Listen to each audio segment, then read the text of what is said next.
Welcome to New York's number two sports show. The Rangers agree to a 5-year contract extension with Will Borgen with a cap hit of $4.1 million. So things develop quickly where, Rangers make the Capo Caco trade with the Seattle Kraken. Will Borgen is brought in. And, at the time, Rangers really weren't playing well.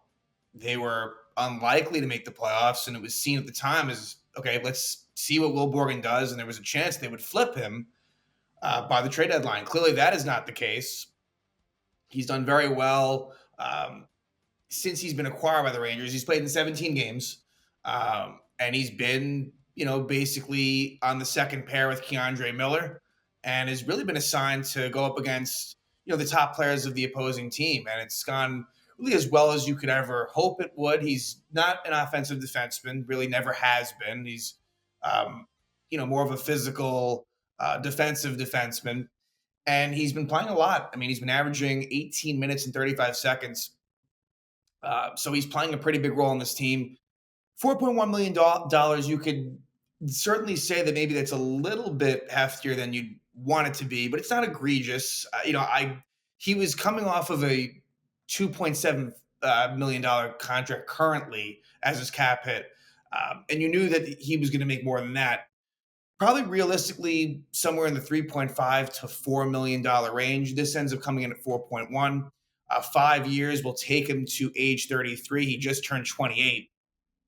Will Borgen was a late bloomer for sure. He was a draft pick of the Buffalo Sabres, a fourth round pick in 2015, and really didn't become a regular until he was a member of the Seattle Kraken. And I touched on this a little bit in that Kako trade episode, and sort of getting familiar with Will Borgen, that he didn't really do a whole lot with Buffalo, and Seattle claimed him in the expansion draft. And from there, he really became a regular with Seattle in 2022-2023, which was Seattle's best season. And he had a couple of really solid seasons. That was probably his best one, but pretty durable in the fact that he played all 82 games in 2023 as well as 2024. And this season with Seattle was a bit of a disaster where he got moved down to the third pair. He had been more playing on the second pair. This year, his ice time decreased drastically and he didn't play well. He was a minus 13 in 33 games. He wasn't good. And so it was hard to be too bullish, especially, and look, Kako has been good with Seattle. But Borgen has really filled a very key role for the Rangers. And there's different ways to look at this. And if you want to take a glass half full approach, he's basically going to be making half the money that Jacob Trouba was making. And, I think that we can say that Jacob Trouba didn't exactly play well with the Rangers for most of his tenure with the team. So there's that. Also, for reference, Ryan Lindgren, now, just for this year, is on a $4.5 million contract, and Borgen is 4.1. And as of right now, Borgen, and look, it's not an argument that's really worth having, but Borgen is, I'd say, playing more effective hockey than Ryan Lindgren. Now, granted, Lindgren's been better lately. I got to give him that, but still, the writing's on the wall for him as someone that it'd be pretty shocking if he were on the team next year. I think the longest it'll be is he'll last the season. And I think really, unless something really unforeseen happens, I think that he will be in another uniform next year. So looking at the defense right now, what's really interesting is, like, where does this put Braden Schneider? Now, I think the minority of Ranger fans would maybe think, okay, could this lead to a Braden Schneider trade, maybe involving like JT Miller or something like that. I don't think that's what it means. I think they're very high on Schneider, but now there is a bit of a logjam on the right side. But Schneider has shown that he's been effective on the left side. So I'm thinking in next year that maybe it's Schneider on the left side with Fox and Miller Borgen, just because Miller Borgen has been really effective. Look, if you want to maybe try Miller with Fox and go Schneider with Borgen, you could do that. But as long as, Miller and Borgen have had success, why, mess around with that? So, because ultimately you don't want Braden Schneider to always be that third pair defenseman. And having Borgen in the mix certainly is a little bit of a roadblock for Schneider, but the Rangers are thin on the left side. Again, think about it. Ryan Lindgren is, basically going to be gone after this season. Even Keandre Miller, we don't know with certainty. I think that ultimately they're going to sign him to an extension, but even that is, we don't know for sure. Vakanainen, I think that he, as of now, will likely be a part of next year's plans, but you never know. And Zach Jones, he's going to be on his way out. I think with him, I think he gets traded by the deadline, would be my guess. And if not, then he won't be back next season. So it does kind of put you in a spot where Braden Schneider is kind of ticketed for that left side. But with Borgen, like I said, it just everything happened so quickly.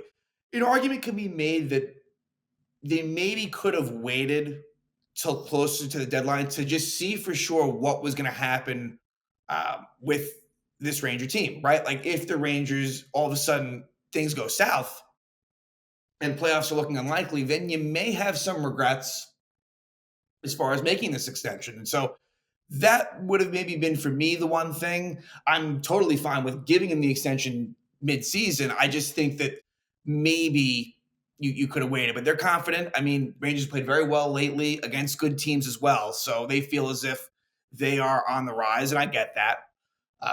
But and he must have made a great impression. I mean, not only on the ice, but in the locker room as well. For him, that's no small thing. I mean, a 5-year contract extension. In terms of the length, that's a lot. I mean, that's through 2030, and he is going to play a big role on this team. I'm hoping that this is going to be more like an Anton Strawman situation, not like a Brendan Smith. Brendan Smith, they acquired him at the deadline from the Red Wings, and he had a very effective 2017 season and playoffs. He did.